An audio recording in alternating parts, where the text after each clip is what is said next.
మహాకృపను బట్టి ఈ ఉదయం మళ్ళీ సంఘంగా మనం అందరం కలుసుకోవడానికి దేవుడు అవకాశం ఇచ్చినాడు. హృదయపూర్వకంగా దేవుని కృతజ్ఞతలు చెప్పాలి. ఎందుకంటే ఈ దినం చూడలేక ఎంతోమంది ఎన్నో విధాలుగా ఉన్నారు. కొంతమంది ప్రాణాలు విడిచారు, కొంతమంది అయితే శ్రమల గుండా వెళ్తున్నారు. కానీ దేవుడు తన మహాకృపను బట్టి ఈరోజు ఇలా సంఘంగా మనం అందరం కూడుకొని ఆయన్ని ఆరాధించడానికి, ఆయన వాక్యాన్ని ధ్యానించడానికి, ఆయన మహిమపరచడానికి దేవుడు ఆ గొప్ప ప్రివిలేజ్, ఆ గొప్ప ధన్యతను మనకు మాత్రమే ఇచ్చిండు. దాన్ని బట్టి మొదటగా దేవుని కృతజ్ఞతలు. అందరం కూడా గలతీలకు రాసిన పత్రిక 3వ అధ్యాయం తీయండి.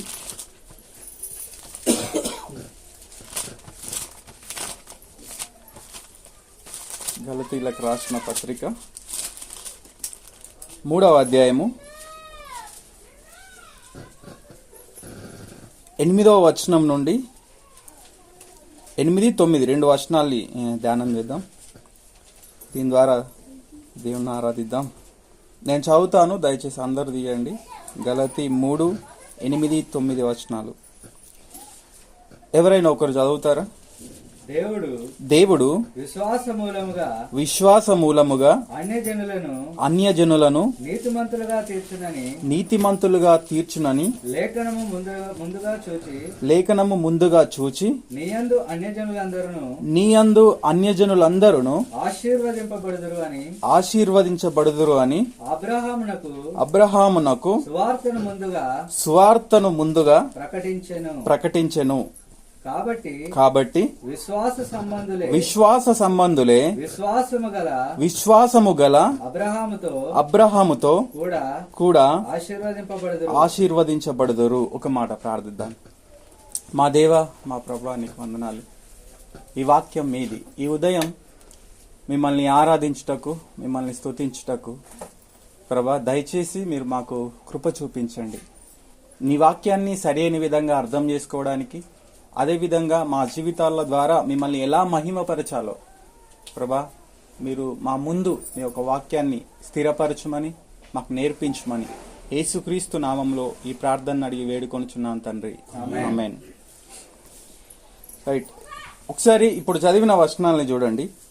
దేవుడు విశ్వాస మూలముగా అన్యజనులను నీతిమంతులుగా తీర్చునని లేఖనము ముందుగా చూచి అని చెప్పేసి పౌలు ఏమంటున్నాడంటే, నీయందు అన్యజనులందరూ ఆశీర్వదించబడుదురు అని అబ్రహామునకు సువార్తను ముందుగా ప్రకటించెను. ఇక్కడ ఒక డౌట్ రావాలి మీ అందరికీ కూడా. అబ్రహామునకు ముందుగా సువార్తను ప్రకటించెను అని ఉన్నది. యేసుప్రభు ఎప్పుడు పుట్టిండు? నేను స్టార్టింగే క్వశ్చన్తో మిమ్మల్ని ఆపడానికి ప్రయత్నం చేయట్లేదు, కానీ ఆ క్వశ్చన్తో మీ యొక్క హృదయాల్ని, మీ యొక్క మైండ్ను ఆలోచింపజేయాలని చూస్తున్నా. అర్థమవుతుందా? సో అప్పటి వరకు యేసుప్రభు పుట్టలే. ఈరోజు నువ్వు నేను క్రీస్తునందు విశ్వాసం ఉంచినాం, ఆయన శిలువ త్యాగం నందు. మరి అబ్రహాం దేని యందు విశ్వాసం ఉంచి ఉండొచ్చు? ఏ సువార్తకు అబ్రహామును ఆకర్షించిందని చెప్పొచ్చు మనం? ఈ ఆలోచన ఎప్పుడైనా చూసినారు? ఇక్కడ చూడండి, పౌలు మాట్లాడుతున్నాడు, అబ్రహామునకు సువార్తను ముందుగా ప్రకటించెను. ఏ సువార్త ప్రకటించి ఉండొచ్చు? ఏ సువార్త ప్రకటించి ఉండొచ్చు? చెప్తారా ఎవరైనా ఏ సువార్త ప్రకటించబడిందో? రైట్, నేను దీని గురించి ముందు వెళ్తున్నప్పుడు నేను దీన్ని మీకు ఆలోచింపజేస్తాను. ఇది ఇలాగే ఉండనండి. ఆదికాండం 12వ అధ్యాయంలోనికి వెళ్దాం. ఆ క్వశ్చన్తో నేను మిమ్మల్ని ఆపాలని చూడట్లేదు, మీరు ఆలోచింపజేయండి. అదేవిధంగా నేను దాన్ని మీకు క్లారిఫై చేస్తాను. సో మనం ఎలా ఆరాధించాలి దేవుని దగ్గరికి వచ్చినప్పుడు అనే విషయాల్ని నేను ఇక్కడ మీ ముందు పెట్టాలని ఆశపడుతున్నాను, మన హృదయాల్ని సిద్ధపరచుకోవడానికి. ఇక్కడ చూస్తే 12వ అధ్యాయంలో దేవుడు అబ్రహాముతో మాట్లాడిన, అబ్రహామును పిలిచినట్టుగా మనం చూస్తాం. అక్కడ 12వ అధ్యాయంలో ఎన్నో వచనంలో అంటే 3వ వచనం నుండి చూడండి. నిన్ను దూషించువాన్ని శపించేదను, భూమి యొక్క సమస్త వంశములు నీ అందు ఆశీర్వదించబడునని అబ్రహాముతో అనగా, ఇక్కడ చూడండి, అబ్రహాంతో ఏం చెప్తున్నాడు దేవుడు అంటే, నీవు ఆశీర్వదించబడతావు కదా, అబ్రహాము నీవు ఆశీర్వదించబడతావు అని చెప్పి మాట్లాడుతున్నాడు. ఇప్పుడు గలతీలకు రాసిన పత్రికలో సువార్త ఆయనకు అందింది అని రాయబడి ఉంది, సువార్త చెప్పబడది అని రాయబడి ఉంది. ఇక్కడ అబ్రహాము ఆశీర్వదించబడతాడు అని రాయబడి ఉంది.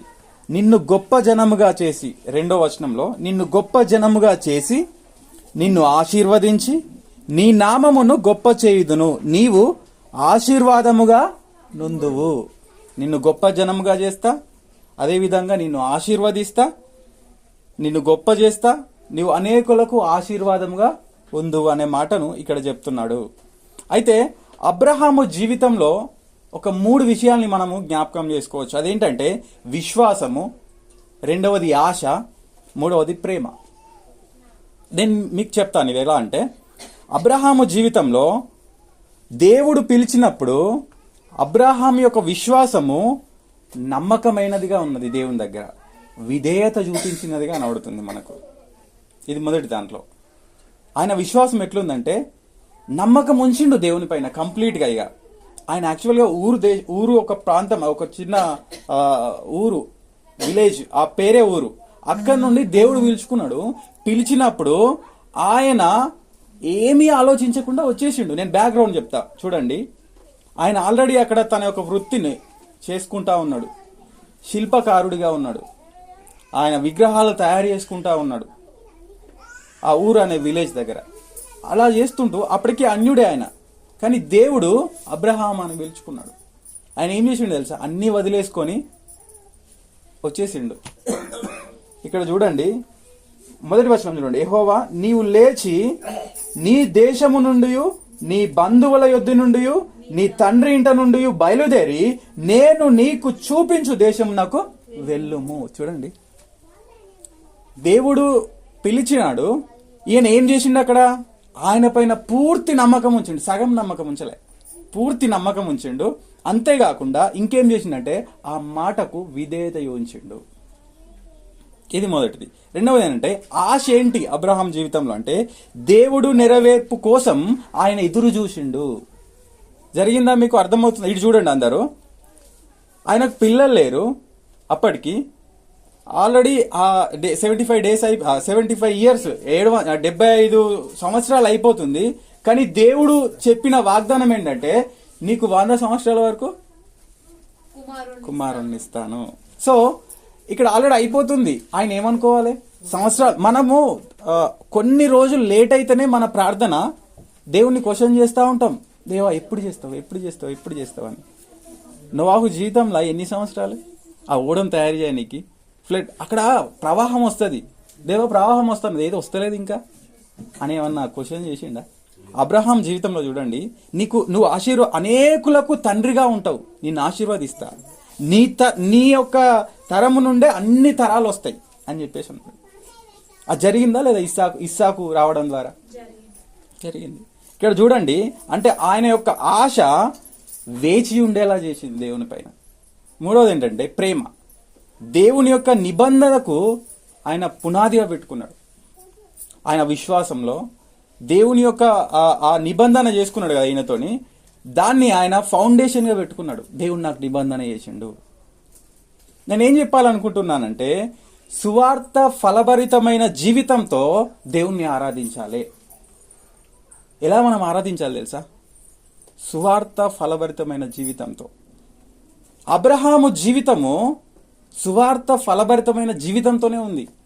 నాట్ ఓన్లీ అబ్రహాము, రాత్రి మనం మాట్లాడినట్టు ఒక పౌలు మాత్రమే కాదు, బైబిల్లో ప్రతి ఒక్కరి జీవితం కూడా సువార్తతోనే ముడిపడి ఉంది. మీకు అర్థమవుతుందా? సువార్త లేకుండా ఏ వ్యక్తి కూడా దేవుని దగ్గరికి రాలేడు. ఈవెన్ దో అబ్రహాం కూడా రాలేడు. ఎలా? ఇంతకుముందు నేను క్వశ్చన్ చేసిన, అబ్రహాంకి ఎలా సువార్త ఉంది? అబ్రహాంను అంటే యేసుక్రీస్తునందు ఆయన విశ్వాసం ఉంచలేడు కదా అని చెప్పి మనం మాట్లాడినాం. ఇక్కడ ఈ అబ్రహాముతో ఈ 12వ అధ్యాయము 2వ వచనంలో అనేకులకు నువ్వు ఆశీర్వాదకరంగా ఉంటావు అన్నప్పుడు ఇక్కడ ఏం చూస్తున్నామంటే, దేవుడు గొప్ప జనముగా చేస్తున్నట్టుగా మనం చూస్తున్నాం. అంతేకాకుండా ఆయన ఆశీర్వదిస్తాడు అబ్రహామును అన్నట్టుగా మనం చూస్తున్నాం. అంతేకాకుండా ఆయన నామాన్ని గొప్ప చేస్తాడు అన్నట్టుగా మనం చూస్తున్నాం. ఈరోజు విశ్వాస వీరుల చరిత్రలో కంప్లీట్గా ఎక్కడైనా చూస్తే అబ్రహాంని అలా ఉంచిండా లేదా దేవుడు? ఈవెన్ క్రైస్తవుల్లోనే కాదు, ముస్లింలో కూడా అబ్రహాం విషయంలో ఖచ్చితం వాళ్ళకు తెలుసు. అంటే అబ్రహాంని ఇంతమందికి ఆయన గొప్ప ఒక నామంగా ఉంచిండా లేదా? ఉంచిండు. అంతేకాకుండా ఆయన అనేకులకు ఆశీర్వాదకరంగా ఉంచినట్టుగా మనం చూస్తున్నాం. ఎందుకంటే యేసుక్రీస్తు ఈ గలతీలకు రాసిన పత్రికలో అనేక సంతానములకు అని కాకుండా నీ సంతానము కానీ అబ్రహాం గురించే అంటే యేసు ప్రభు యొక్క గురించే మాట్లాడింది అక్కడ మనం చూస్తే. అంటే యేసుక్రీస్తు ద్వారా ఈ లోకానికి రక్షణ అందించడంలో అబ్రహాము పాత్ర ఉన్నది. అబ్రహామును అంతగా దేవుడు ఆశీర్వదించినట్టుగా ఇక్కడ మనం చూస్తున్నాం. ఈ సువార్త అబ్రహాము జీవితంలోనికి రావడం ద్వారా ఏం జరిగింది అంటే, ఎలా ఆయన్ని ఆరాధించిండు అని అంటే, ఇక్కడ చూస్తే మనము ఆయన యొక్క జీవితంలో ఈ సువార్త రావడం ద్వారా ఆయన అనేకులకు ఆశీర్వాదకరంగా ఉన్నాడు. మీకు అర్థమవుతుందా? దేవుణ్ణి ఆరాధించడంలో కేవలం నోరు మాత్రమే పనిచేస్తుందని మీరు అనుకుంటున్నారా? ఎస్, ఇప్పుడు నేను అరిస్తే, నేను లేదా నాట్యం చేస్తే, ఇంకేదో చేస్తే, నేను నా కాన్షియస్ కోల్పోయి ప్రవర్తిస్తే పరిశుద్ధాత్మ దేవుడు నాలోనికి వచ్చిండు, ఇప్పుడు నేను నిజంగా ఆరాధిస్తున్నాను మీరు అనుకుంటున్నారా? అది రాంగ్. అది చాలా పెద్ద తప్పు. గుర్తుంచుకోండి, సువార్త ఫలభరితమైన జీవితం అంటే ఏంటంటే నాట్ ఓన్లీ ఒక మాటతోనే వచ్చేది కాదు, నీ జీవితం గుండా మొత్తం బయలుపడుతుంది. నీ మాట, నీ ఆలోచన, నీ ప్రవర్తన, నీ మాదిరికరమైన ఇవన్నీ కూడా వస్తాయి. నేను ఎందుకు ఈ మాట అన్నా అంటే, అబ్రహాం జీవితంలో ఇతరులకు ఆయన ఆశీర్వాదకరంగా ఉంటూ దేవుణ్ణి ఆరాధించిండు. ఎంత గొప్ప విషయం చూడండి కదా. ఈరోజు నీకు నాకు అబ్రహాం జీవితం ఆశీర్వాదకరంగా ఉందా లేదా? మీరు చెప్పండి. ఉంది. అంటే ఆయన అనేకులకు ఆశీర్వాదకరంగా ఉంటూ దేవుణ్ణి ఆరాధించిండు. అది ఆయన జీవితం. ఈరోజు మనం ఎంతమందికి ఆశీర్వాదకరంగా ఉంటూ దేవుణ్ణి ఆరాధిస్తున్నాం? ఎంతమందికి మనం ఆశీర్వాదకరంగా ఉంటూ ఆయన ఆరాధిస్తున్నాం? ఇక్కడ చూస్తే గలతీలకు రాసిన పత్రికలోనే చూడండి, 3వ అధ్యాయము, అదే గలతీలకు రాసిన పత్రిక 3వ అధ్యాయము 6 నుండి 7 వచనాలు నేను చదువుతాను. అబ్రహాము దేవుని నమ్మెను, అది అతనికి నీతిగా ఎంచబడెను, కాబట్టి విశ్వాస సంబంధులే అబ్రహాము కుమారులని మీరు తెలుసుకొనుడి. ఇక్కడ చెప్తున్నాడు, ఈ సువార్త ఫలభరితమైన జీవితం ద్వారా అబ్రహాము దేవుణ్ణి ఆరాధించండు. సో మనం కూడా ఇతరులకు ఆశీర్వాదకరంగా ఉంటూ దేవుణ్ణి ఆరాధించాలి. ఈ అబ్రహాం జీవితం మొదటి. రెండవదిగా ఇంకేం చేసిండు ఆయన అంటే, సువార్తను ప్రకటిస్తూ ఆయన ప్రభువుని ఆరాధించుండు. ఇక్కడ చూడండి, గలతీలకు రాసిన పత్రిక 3:6 నుండి 7 వచనాల్లో, అబ్రహాము దేవుని నమ్మెను, అది అతనికి నీతిగా ఎంచబడెను. ఇక్కడ చూస్తే పౌలు గలతీలకు రాస్తూ ధర్మశాస్త్రం ద్వారా కాక విశ్వాసం ద్వారానే రక్షణ లభిస్తుంది అనే విషయాన్ని చెప్తున్నాడు. రోమీలకు రాసిన పత్రికలో అయినా, గలతీలకు రాసిన పత్రికలో అయినా ఇవి రెండు కూడా సిద్ధాంతపరమైనవి. మీకు అర్థమవుతుందా? సిద్ధాంతపరమైనవి. ఏమి నమ్మాలి, ఏవి నమ్మకూడదు, ధర్మశాస్త్రం ఏం చేసింది, దేవుని యందు యేసుక్రీస్తునందు విశ్వాసం ఉంచడం ద్వారా మనకేం కలిగింది అనే విషయాల్ని పౌలు డీల్ చేస్తూ వచ్చినాడు. అందులో ఇక్కడ ఏం చెప్తున్నాడంటే, పౌలు ఆ గలతీలకు రాస్తూ ధర్మశాస్త్రం గుండా కాక విశ్వాసం ద్వారానే రక్షణ మనకు లభించింది అనే గొప్ప వాస్తవాన్ని వాళ్ళ ముందు పెట్టడానికి ప్రయత్నం చేసిండు. దాన్ని ఎవరి గురించి ప్రస్తావిస్తూ అది మాట్లాడిండు తెలుసా? అబ్రహాము జీవితాన్ని. ఇక్కడ చూడండి, అబ్రహాము జీవితాన్ని ఆధారంగా తీసుకుంటూ పౌలు ఈ యొక్క మాటలు మాట్లాడిండు. నేను ఎందుకు ఈ మాట మాట్లాడుతున్నానంటే, విశ్వాసానికి మూలం ఏంటంటే మనం నీతిమంతులుగా మార్చబడడం, నీతిమంతులుగా తీర్చబడడం. సో ఇక్కడ చూస్తే ఈ సువార్త సత్యం ఏం తెలియజేస్తుంది అని గనక మనం చూస్తే, ఈ గలతీలకు రాసిన పత్రిక 3:7లో ఏం తెలియజేస్తుంది అంటే, యేసుక్రీస్తును గురించి బోధిస్తుంది. ఆయన ఇచ్చే రక్షణ గురించి ఈ సువార్త మనకు తెలియజేస్తుంది అనే విషయాన్ని చెప్తున్నాం. అబ్రహాము నమ్మిండు అని చెప్పినాను ఇంతకుముందు. ఇక్కడ ముందు వచనంలో సువార్త, అబ్రహామునకు సువార్త ముందుగా ప్రకటించబడ్డది అని చెప్పిన. ఎలా ప్రకటించబడ్డది? అబ్రహాము దేవుణ్ణి నమ్మెను, అది అతనికి నీతిగా ఎంచబడెను అని చెప్పిన. ఏ నీతి అంటే ఏ నీతిని ఆయన ఎంచుకున్నాడు అనంటే, ఇక్కడ మనిషి యొక్క అంటే ఆయన చేసిన క్రియలు కావు, ధర్మశాస్త్రం యొక్క ఆచారాలు కావు. ఇక్కడ ఏం జరిగిందంటే కేవలము దేవుని పైన పూర్తి విశ్వాసం ఉంచి అది ఆయనకు నీతిగా ఎంచుకున్నాడు. ఇక్కడ చూడండి, నేను చెప్తున్నా సువార్త ఎలా ప్రకటించబడ్డదని నేను క్వశ్చన్ చేసిన కదా. ఏం జరిగింది అంటే దేవుని పైన మాత్రమే అబ్రహాం విశ్వాసం ఉంచి ఇంకా దేనిపైన ఉంచలే, అది అతనికి నీతిగా ఎంచబడ్డది. ఆ నీతిని ఆధారం చేసుకొని ఆయనకు సువార్త ప్రకటించబడ్డది. మీకు అర్థమవుతుందా? ఆ నీతిని ఆధారం చేసుకొని సువార్త ప్రకటించబడ్డది. ఈ సువార్త యొక్క ప్రధాన సందేశం అదే. అబ్రహాము జీవితంలో జరిగింది అదే.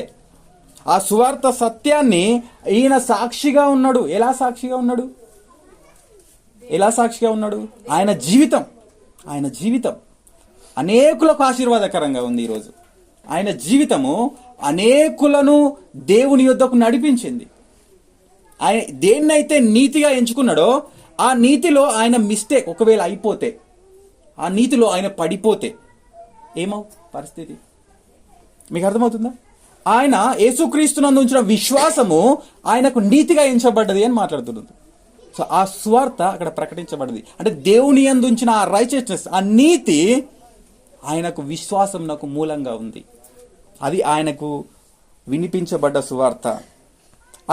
ఇది కేవలము యేసుక్రీస్తు రాకకు ముందు 1000 సంవత్సరాలకు ముందే క్రియల ద్వారా కాదు గాని ఆయన ఏ విశ్వాసంతో దేవుని దగ్గరకు వచ్చినాడో ఆ రక్షణ మార్గాన్ని ఆయన జీవితంలో తెరవబడ్డది. అది యేసుక్రీస్తును అంటే దేవుని యందు నమ్మకం ఉంచడం, అది ఆయనకు నీతిగా ఎంచబడ్డది అని చెప్పినాను కదా.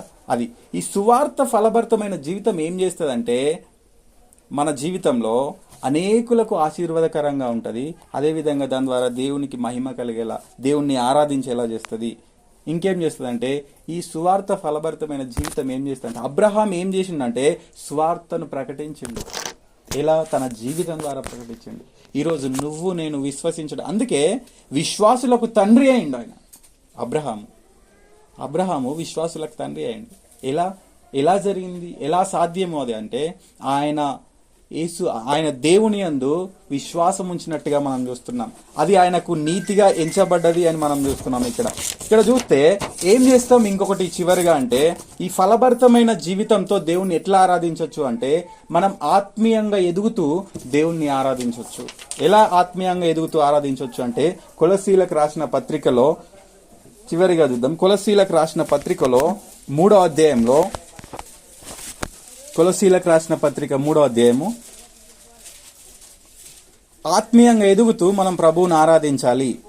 6 నుండి 7 వరకు నేను చదువుతాను. కావున మీరు ప్రభువైన క్రీస్తు యేసును అంగీకరించిన విధముగా, ఇటు చూడండి, నేను చదువుతున్న ప్రతి వర్డ్ను కూడా మీరు స్ట్రెస్ చేసి ఆలోచింపజేయండి. ప్రభువైన క్రీస్తు యేసును అంగీకరించిన విధముగా, అంగీకరించిన తర్వాత ఆయన యందు వేరు పారిన వారై ఇంటి వలె కట్టబడుచు మీరు నేర్చుకొనిన ప్రకారముగా విశ్వాసమందు స్థిరపరచబడుచు కృతజ్ఞతాస్తుతులు చెల్లించుటయందు విస్తరించుచు ఆయన యందుండి నడుచుకొనుడి. ఇటు చూడండి, ఈ సువార్త ఫలభరితమైన జీవితము అబ్రహాము జీవితంలో ఏం జరిగింది అంటే ఆయన ఆత్మీయతలో ఎదగడానికి అదే తోడ్పడ్డది అన్నట్టుగా ఇక్కడ మనం చూస్తున్నాం.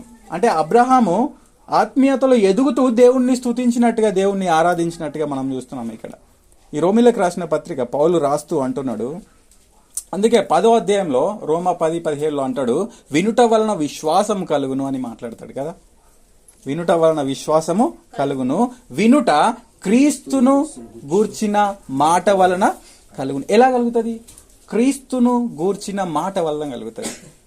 వేరే ఏ ఇతర సంబంధమైన దాటిలో కలగదు. కేవలము ఆయన యొక్క మాట వలనే కలుగుతుంది. ఆ వాక్యం ఏంటంటే, ఆ మాట ఏంటి అంటే దేవుని యొక్క లేఖనాలు. ఇది దేవుడు మనకు అందించిన దేవుని యొక్క మాటలు. ఇవేం చేస్తుంది అంటే, ఒకవేళ ఈ సువార్త అన్నది ఒక చెట్టు అని కనుక మనం అనుకుంటే, ఈ యొక్క చెట్టులో ఏమొస్తాయంటే ఫలాలు వస్తాయి. ఈ చెట్టులో ఏమొస్తాయంటే ఎదుగుతా ఉన్న కొద్దీ దాని యొక్క రూట్స్ వస్తాయి, దాని యొక్క కొమ్మలు వస్తాయి. ఇలా వస్తున్నప్పుడు ఏం జరుగుతుందంటే అది ఫలభరితంగా ఎదుగుతూ ఉంటుంది. సో అబ్రహాం జీవితంలో జరిగింది అదే. ఆయన నమ్మిండు, నీతిగా ఎంచబడ్డది, అనేకులకు ఆశీర్వాదకరంగా ఉన్నాడు. ఆయన తను ఏదైతే నీతిగా ఎంచబడ్డదో అది అనేకులకు ఆశీర్వాదకరంగా చేసినాడు. దాన్ని ఆయన ప్రకటించినాడు తన చివరి రోజు వరకు, తన మరణం రోజు వరకు. ఇక్కడ ఏం చేస్తున్నాడు అంటే అందులో ఆయన ఎదిగినట్టుగా మనం చూస్తున్నాం. పౌలు మనకు చేసే సజెషన్ ఏంటంటే ఇక్కడ మనం కూడా ఆ ఆత్మీయతలో ఎదుగుతూ దేవుణ్ణి ఆరాధించాలి అనే విషయాన్ని చెప్తున్నాం. అందుకే యోహాను సువార్త 15వ అధ్యాయంలో అంటాడు, ఒక మంచి సిమిలైజేషన్ ఇస్తాడు. అక్కడ ఏంటంటే మీరు నా యందు నిలిచి ఉంటే మీరు ఫలిస్తారు, నాకు వేరుగా ఉంటే మీరు ఫలించరు అని యేసు ప్రభు చెప్తాడు. నేను నిజమైన ద్రాక్షవల్లిని కదా అనే విషయాన్ని ఆయన చెప్తున్నాడు. ఆయన చెప్తున్నప్పుడు అంటే ఆయనతో మన యొక్క జీవితాన్ని కొనసాగిస్తే మన జీవితం ఫలభరితంగా ఉంటుంది. ఈ ఫలభరితమైన జీవితంతో దేవుణ్ణి ఆరాధిస్తే అది దేవునికి మహిమకరంగా ఉంటుంది. మీకు అర్థమవుతుందా? ఫలం లేకుండా, ఏ ఫలం లేకుండా ఉంటే దానివల్ల దేవునికి సంతోషం ఉంటుందా, బాధ ఉంటుందా? బాధ ఉంటుంది. సో ఆ ఫలం ఫలించకపోతే దేవుడు సంతోషిస్తాడా, బాధపడతాడా?